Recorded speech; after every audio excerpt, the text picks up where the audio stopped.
¿Qué tal? Buenas noches a todas y a todos. Bienvenidos a esta emisión número 17 de Luciérnagas. Hoy vamos a hablar, hace un par de días, se conmemoró un aniversario más, tanto del sismo de 1985 como el sismo del año pasado, que sacudió a varios estados del país y que trajo consigo decenas de muertos. A un año a distancia, sigue habiendo muchos pendientes, entre ellos el de la reconstrucción de las viviendas que se comprometieron. Hoy vamos a analizar a fondo el tema. Gracias por estar aquí esta noche con nosotros. Súmate a la resistencia, por favor ayúdanos compartiendo, comentando y reaccionando a esta transmisión. Vamos a la cortinilla y volvemos. Luciérnagas, Luciérnagas, Luciérnagas. El espacio para la discusión de las ideas, para alejarnos del ruido mediático y encontrarnos entre los comunes. Si estás cansada de la desinformación, aquí tienes un espacio cada semana. Si estás viendo esto, eres la resistencia. No estás sola.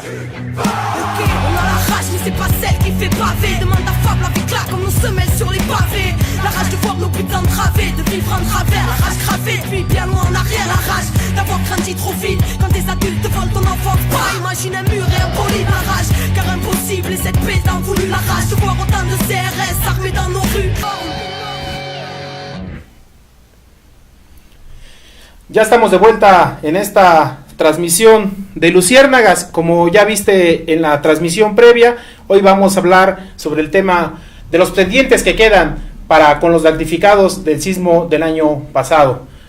Vamos a leer, hoy estaba prevista una entrevista, en dos partes el programa de Luciérnagas, una parte que va a una entrevista con un invitado que tenemos aquí, y la otra que era un enlace telefónico con los compañeros de Multifamiliar Tlalpan.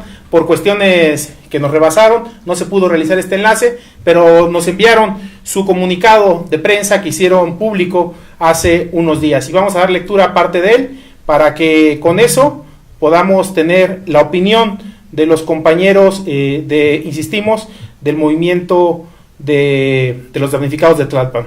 Dice así el documento: los damnificados unidos de la Ciudad de México no olvidamos la ineficacia del Estado mexicano, que luego de las labores de rescate quiso trasladar su responsabilidad por la reconstrucción a las y los directamente afectados mediante el endeudamiento y la redensificación.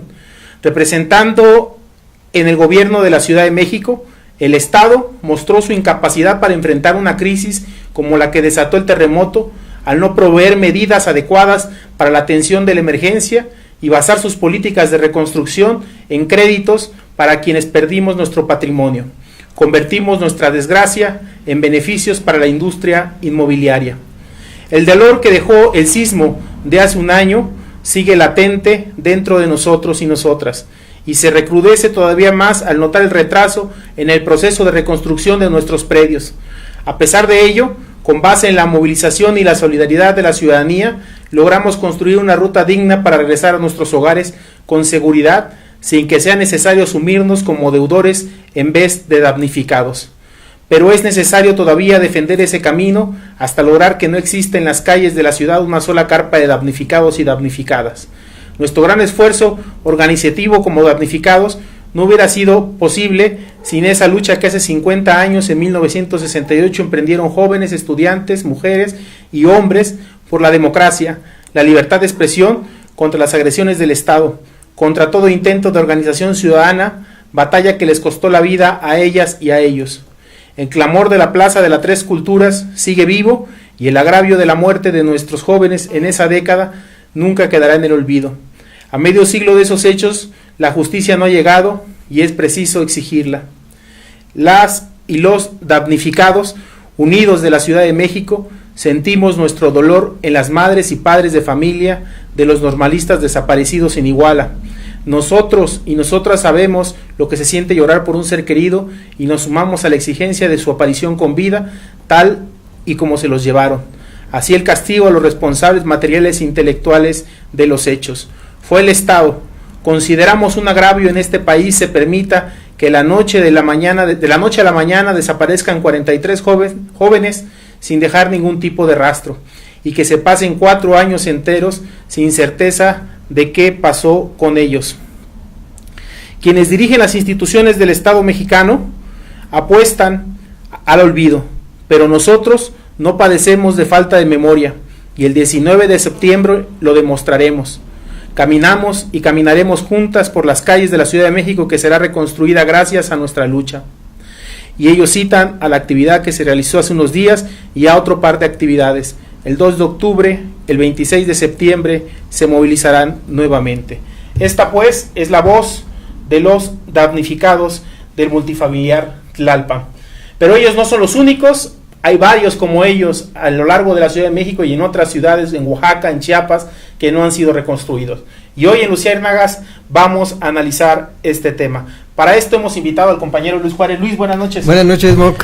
Vamos a analizar por qué no se ha reconstruido, por qué compañeros y compañeras como los compañeros del multifamiliar Tlalpan siguen viviendo en casas de campaña. El día de ayer y hoy también se realizó un desalojo violento contra una comunidad de otomíes que también fueron damnificados del sismo y estaban acampando en un predio en la Roma y fueron desalojados violentamente. Es decir, hay una rapacidad del Estado mexicano, de la burguesía nacional, por apoderarse de esos predios. Una de las soluciones que les daban a los compañeros de multifamiliar Tlalpan era, bueno, sí, les reconstruimos la casa, pero endéudense. La segunda fue, bueno, les reconstruimos la casa y si la quieren gratis, van a hacer el doble de departamentos para poder vender la mitad de estos y con eso financiar, es decir, hacer negocio de la tragedia. Y entonces aquí la pregunta que te queremos plantear para que nos expliques todo este asunto es, ¿y todo el dinero que se recaudó y el dinero del Fonden y los recursos públicos que se canalizaron a la tragedia, cómo fueron empleados, dónde están? Explícanos cómo se realizó el proceso de reconstrucción o cómo va la ruta del dinero. Nuevamente, sí. Buenas noches, Luis. Buenas noches. Bueno, quisiera un poco dar un paso hacia atrás y comentar que en realidad cumplen un año 2 sismos. El del 7 de septiembre, que fue de magnitud 8.2 grados y que afectó principalmente a los estados de Chiapas, Oaxaca, Tabasco, Veracruz y Ciudad de México. Este sismo tuvo 35 réplicas, cada réplica de al menos 5 grados Richter, lo que quiere decir que tuvo un efecto bastante devastador. Y bueno, el otro que tuvimos hace un año fue el del 19 de septiembre de 2018, que afectó los estados de Puebla, Morelos, Ciudad de México, Estado de México, Guerrero, Oaxaca, Veracruz, Tlaxcala, Michoacán e Hidalgo. Y este fue de magnitud 7.1. Entonces, bueno, pues tuvimos 2 sismos muy fuertes en la República y bueno, con un efecto devastador y damnificados prácticamente en todo el país. Bueno, esta es la situación que ocurrió hace un año. A un año de distancia todavía no tenemos una claridad en cuanto al padrón de los damnificados. Fíjense ustedes que el Instituto Mexicano para la Competitividad recientemente publica una investigación que ellos realizan donde contrastan la información que entrega la Secretaría de Gobernación y la base de datos de reconstrucción de escuelas de transparencia presupuestaria respecto a lo ejercido por el Fonden para la reconstrucción de escuelas, y pues tenemos graves discrepancias.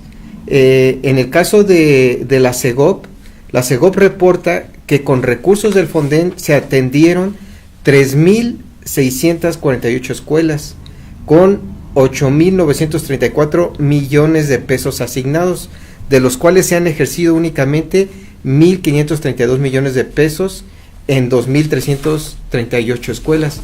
Sin embargo, la base de datos de reconstrucción de escuelas de transparencia presupuestaria reporta que con recursos del Fonden se atendieron 2,505 escuelas con 1,916 millones de pesos, de los cuales se han ejercido únicamente 560 millones de pesos en 278 escuelas. Bueno, en primer lugar, pues tenemos aquí graves discrepancias.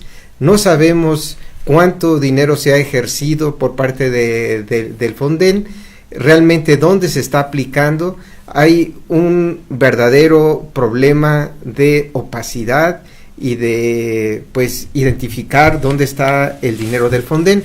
Bueno, para aquellos que nos están escuchando, el Fonden es el Fondo para Desastres Naturales, es una partida que tiene el presupuesto de egresos de la Federación para cubrir o digamos cualquier situación de desastres naturales que pudieran ocurrir a lo largo del año.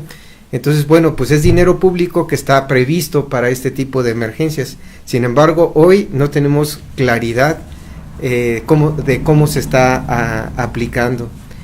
Y bueno, pues como también ya lo comenta Moc, pues ha transcurrido un año y los damnificados continuamente se están manifestando, están protestando porque el dinero, los apoyos no han llegado, aún no se han reconstruido sus hogares, o sus escuelas, o sus iglesias, o sus centros culturales, etcétera. Y bueno, pues uno se pregunta, ¿y por qué a estas alturas, a un año de distancia? Primero, no tenemos claridad acerca del padrón de damnificados, y luego por qué los recursos no llegan con la oportunidad de vida. Bueno, pues por un lado tenemos, como ya hablaba, el Fonden, que son recursos totalmente públicos, que pues no tenemos claridad de cómo se están manejando. Y por otro lado tenemos el surgimiento de esfuerzos públicos y privados para recabar dinero, recabar donativos y después canalizar esos donativos a los damnificados. Y bueno, pues hace un año, exactamente el 20 de septiembre de 2017, se constituye el Fideicomiso Fuerza México. Este fideicomiso está conformado, digamos, por Nacional Financiera como fiduciaria y la Fundación Gonzalo Río Aronte, IAP, en su carácter de fideicomitente. Entonces, este es un fideicomiso privado, ciertamente, pero que tiene recursos públicos y también recursos privados. Este fideicomiso se creó como una coordinación entre el sector empresarial y el gobierno para crear un vehículo receptor de donativos con el objeto de destinarlos de manera transparente al otorgamiento de apoyos asistenciales para la construcción y reconstrucción de vivienda. Es decir, el propósito de este fideicomiso es recabar una serie de donativos para que después estos donativos se canalicen hacia las personas que requieren el apoyo para la reconstrucción. Y bueno, pues a un año de distancia, en otra nota periodística, tenemos conocimiento de que a la fecha existen 224 organizaciones donatarias autorizadas. Una organización donataria autorizada está regulada por la ley y tiene la capacidad para recibir donaciones y utilizarlas para el objeto para la que fue constituida. En este caso hay 224 organizaciones donatarias autorizadas cuyo objeto o uno de sus objetos es apoyar a los damnificados para reconstruir sus hogares. Bueno, pues a la fecha no hay una claridad acerca de cuánto dinero han recabado estas organizaciones donatarias y tampoco sabemos que no han entregado la totalidad de los recursos recabados de acuerdo a la información del SAT. Entonces, bueno, uno se pregunta por qué estas organizaciones a un año de distancia todavía no tienen la capacidad de entregar los recursos a las personas que sabemos, que vemos por la televisión, que hay listados con problemas de reconstrucción y pues no llega el dinero. Entonces, bueno, pues este es un problema muy grave y es un problema que pues tiene una solución. El SAT tiene las atribuciones legales para conminar a estas organizaciones donatarias para que entreguen de inmediato esos recursos. Hoy uno de los reclamos o una de las cuestiones que como pueblo debemos de reclamar es justamente que el SAT conmine a estas organizaciones para que entreguen de inmediato este dinero que ya tienen ahí en sus cuentas bancarias, para que las personas que hoy están padeciendo la falta de un hogar o la falta de pues básicamente de un hogar, pues lo puedan tener. Y bueno, pues digamos, ese es el gran contexto general. El caso de Fideicomiso Fuerza México, a mí en lo particular me llama la atención porque en su momento se preveía que iba a coordinar todas las donaciones y aplicarlas para resolver con transparencia todos los problemas. Quisiera comentarles que en el contrato donde se constituye este fideicomiso se establecen algunas actividades que vale la pena revisar. Nos dice que la fiduciaria, en este caso NAFIN, recibe y administra la aportación inicial y las aportaciones adicionales del dinero que sean aportados por los donatarios. Y por otro lado, también nos comenta que el uso de esos recursos pues se entrega conforme a lo que defina el comité técnico. Este comité técnico está conformado por varios organismos empresariales y los voy a dar a conocer porque es importante. El primero de ellos es el Consejo Coordinador Empresarial. El segundo, la Confederación de Cámaras Industriales de los Estados Unidos Mexicanos, CONCAMIN. El Consejo Mexicano de Negocios, la Asociación de Bancos de México, la Asociación Nacional de Tiendas de Autoservicios y Departamentales, la Asociación Mexicana de Intermediarios Bursátiles, el Consejo Ejecutivo de Empresas Globales, la Cámara Mexicana de la Industria de la Construcción, el Consejo de la Comunicación, México Evalúa, Impunidad Cero, BX+, SA, IBM, Grupo Financiero BX+, Gentera, SAP de CB. Como ven, este grupo de empresarios son los que deciden a qué personas y de qué manera se entregan las donaciones que hemos aportado todos nosotros.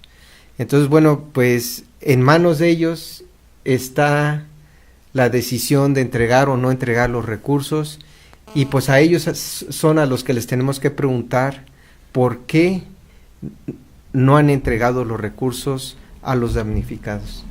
Bien, vamos a leer algunos de los comentarios que han venido llegando. Saludos a Rafael Pimentel, a Camila Huerta, a Rosalba Ramírez, saludos a Henry, saludos a Rafa Pimentel. Nos dice que fue corrupción, opacidad e impunidad. Virginia, hola, felicidades por el programa, no hubo claridad, no hay ni habrá, todo quedará impune, gracias, desgraciados ratas, exigencia que se investigue, tranzas legalizadas, dice Rafael Pimentel, exigencia social, regresen el dinero, dice Virginia Fer. Todos los que están escribiendo, Camila Huerta, gracias por acompañarnos a esta transmisión, gracias por estar aquí. Vamos a seguir platicando. Luis, ya para entrar en la parte, Edith también ya se está conectando, está dejando saludos, para entrar a la parte final del programa. En el 85 fue un gran problema la reconstrucción, de hecho hasta hace poco se han entregado casas que estaban pendientes del sismo del 85, y platicamos previo a iniciar el programa, la gran crítica era, el Estado se lo robó, entonces que lo mejor que había que hacer era dárselo a los privados porque son honestos, y como ya son muy ricos esos señores, del CCE, de Coparmex, de la Concamí, ¿quién más mencionaste? Lo de la AMPAD, los de centros comerciales, los banqueros, los de los centros comerciales como pues los intermediarios bursátiles son tan honestos que había que darles a ellos el dinero público. Y pues a un año está el caso del multifamiliar Tlalpan, está el caso de Oaxaca, donde han sido más bien asociaciones civiles las que con técnicas autogestivas han ido levantando a una que otra casa, pero no ha habido un proceso nacional de reconstrucción. Entonces, que nos enfoques el asunto a cómo debió de haber sido, cómo debe de haber sido. Ya los compañeros de multifamiliar y otros, insisto, menciono mucho a ellos porque son el movimiento más activo en cuanto a damnificados a nivel nacional. ¿Cómo debe haber sido este proceso de reconstrucción a tu perspectiva? Bueno, desde mi perspectiva y ante, digamos, la tragedia, pues los recursos públicos primero, en este caso los que se manejan en el Fonden, deben de ser suficientes para reconstruir la totalidad de las casas.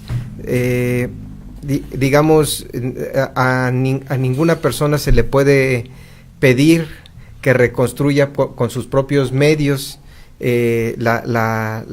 su propia casa destruida por un desastre natural, y al regreso y al final voy a tocar un tema sobre protección civil y la Ley General de Protección Civil.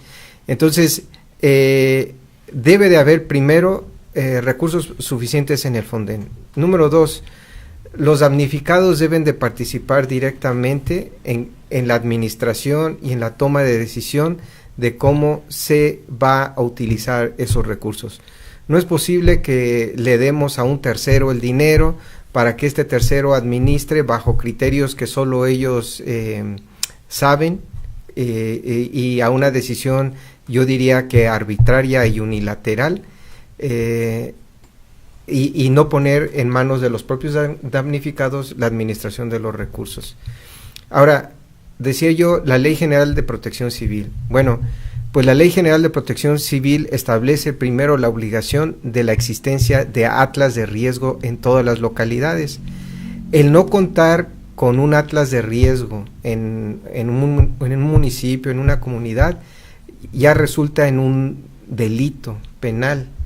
Ese es el primer punto. Fue un problema en la Ciudad de México que no había atlas de riesgo actualizado, y por eso los damnificados le exigen al Estado, o sea, dicen, exacto, tú otorgaste un permiso de construcción a una constructora que hizo estos edificios buscando la seguridad del edificio, entonces tú la debes de saber cuando lo autorizaste. Si esto se cayó, es tu corresponsabilidad y de la constructora, por supuesto, que esto se haya caído. Totalmente, pero más aún todavía, de acuerdo a la Ley General de Protección Civil, la autoridad que haya autorizado la construcción de una casa o de un edificio en una zona de riesgo, se convierte en un delincuente y puede ser sancionado penalmente. Entonces, hay una responsabilidad y hay responsables. Entonces, otra de las demandas importantes, bueno, primero tendríamos que pensar en la reconstrucción y que la gente pues tenga sus casas y regrese pues a la tranquilidad en la medida de lo posible, pero lo otro es también buscar a estos responsables, y responsables los hay, como bien señalas, por un lado, quienes autorizan o otorgan permisos de construcción a sabienda de que se está construyendo en una zona de riesgo, como el hecho de que no se actualicen estos atlas de riesgo. Y bueno, y detrás de todo esto, y lo vivimos aquí en Morelia y seguramente en todas las ciudades de la República, cuando vemos que son las empresas inmobiliarias las que en última instancia determinan los planes de desarrollo urbano de las ciudades, y lo hacen pues normalmente conforme a sus intereses, por un lado especulando con los terrenos, por el otro lado, pues sin importarles mucho si la zona es o no de riesgo, pues lo que les interesa a ellos es construir casas, obtener una ganancia y retirarse. Si hay algún problema, si hay una zona de riesgo o sus casas fueron construidas en una zona de riesgo, pues son las personas que compramos las casas, con mucho esfuerzo lo hacemos a través de un crédito, etcétera, pues somos los que sufrimos las consecuencias de estas malas decisiones, tanto de las empresas inmobiliarias como de las autoridades de gobierno. Claro, en este sentido, pues lo que está claro y lo que se esconde en el fondo es un problema que se mezcla la corrupción, los intereses económicos, la ilegalidad, la falta de cumplimiento de los ordenamientos, traen consigo lo que vivimos en la tragedia del 19 de septiembre y traen consigo que las víctimas sean revictimizadas, tengan que suplicar casi por una vivienda como si no fuera un derecho que tienen como damnificados, y el Estado lo sigue una y otra vez golpeando, no solo con el dolor de haber perdido familiares, amigos, vecinos, haber perdido el hogar, sino ahora golpeado fuertemente con esta andanza sin fin de pedir un hogar, de exigir un hogar. Luis, una conclusión final, hemos llegado ya al final del programa. Sí, bueno, pues primero exigir a estas organizaciones donatarias que entreguen de inmediato los recursos que tienen en sus cuentas bancarias a los damnificados. En segundo lugar, exigir a la autoridad a que haga uso de sus atribuciones legales para obligar a estas organizaciones a entregar ese dinero. La otra cuestión es pues ir a fondo, hacer una auditoría a estas organizaciones para tener claridad de cuánto dinero recabaron, verdaderamente recabaron, y que se entregue puntualmente todo el dinero que han recabado, porque bueno, pues ese es el otro tema. La gente cuando ve en el cajero automático dona 5 pesos para la reconstrucción, pues muchas veces la gente dice, pues claro que sí dono esos 5 pesos, pero ¿cuál fue el destino de esos 5 pesos? O cuando vamos a Walmart o a Aurrerá que nos piden donar el redondeo de los centavos para tal o cual causa, pero nadie sabe a ciencia cierta dónde va a dar ese dinero y si ese dinero es utilizado para los propósitos que nos dicen. Entonces, bueno, la auditoría a fondo de estas organizaciones donatarias. Y en el caso del Fideicomiso Fuerza México, es exigir una explicación al comité técnico conformado por todos estos organismos empresariales, por qué han demorado en la entrega del dinero, y que nos digan con toda precisión cuánto dinero es el que han recabado y a qué personas con nombre, apellido y domicilio se ha entregado. Son las cuestiones que creo que son de la mayor urgencia en este momento. Claro, pues gracias Luis por haber venido esta noche a esta emisión de Luciérnagas, gracias por habernos acompañado, gracias a todas y a todos los que siguieron esta transmisión de Luciérnagas. Vamos a leer los últimos comentarios que nos han llegado. Dice Yeriel Ayod: el 2017 fue un año crucial. El gobierno federal tuvo la oportunidad de robar y saquear el país ante la emergencia que provocó el sismo. El 2018 es un año meramente perdido para exigir que las autoridades rindan cuentas. Ellos solo pensaron en las elecciones y que es el año final. Hay que llevarse todo. Gracias por el comentario. Rafa deja un último comentario: también despojando inmuebles donados son causa de rapiña de las inmobiliarias y el gobierno, el caso de ayer en el Plantón Otomí. Sí, ya lo denunciamos gracias al inicio del programa. Lo que sucedió hace un año en la Ciudad de México, en los estados de Chiapas, Oaxaca, con los sismos, el sismo que cobró más de 369 víctimas, fue un caso escandaloso en nuestro país. Salió de fondo lo que en el 85 brotó: la corrupción, las malas construcciones, los permisos dados en amiguismo o con la mochada a las constructoras. Salió de fondo que no hay dictámenes de riesgo para las ciudades, que si siguen funcionando edificios que pueden ser colapsados, como el caso donde estaban las costureras en Chimalpopoca y Bolívar, un edificio que fue colapsado sin salidas de emergencia, donde costureras murieron ahí en ese 19 de septiembre. Por eso hoy este programa va dedicado a todas las víctimas de ese sismo, a las personas, a los compañeros y compañeras que siguen resistiendo, que se siguen organizando contra la injusticia, exigiendo su derecho a la vivienda. Gracias por este ejemplo de resistencia. Seguimos luchando, seguimos defendiendo y seguimos unidas, organizados. Venceremos. Gracias por haber estado esta noche. Nos vemos en la siguiente emisión de Luciérnagas. Si vieron esto, son la resistencia y no están solas. Nos vemos en 8 días. Luciérnagas, Luciérnagas, Luciérnagas. El espacio para la discusión de las ideas, para alejarnos del ruido mediático y encontrarnos entre los comunes. Si Si estás cansada de la desinformación, aquí tienes un espacio cada semana. Si estás viendo esto, eres la resistencia. No estás sola. Ok, on a la rage, mais c'est pas celle qui fait baver. Demande à Fable avec là comme nos semelles sur les pavés. La rage de voir nos putains de travées, de vivre en travers. La rage gravée, puis bien loin en arrière. La rage d'avoir grandi trop vite. Quand des adultes volent ton enfance, pas imagine un mur et un poli. La rage, car impossible et cette paix t'en voulu. La rage de voir autant de CRS armés dans nos rues.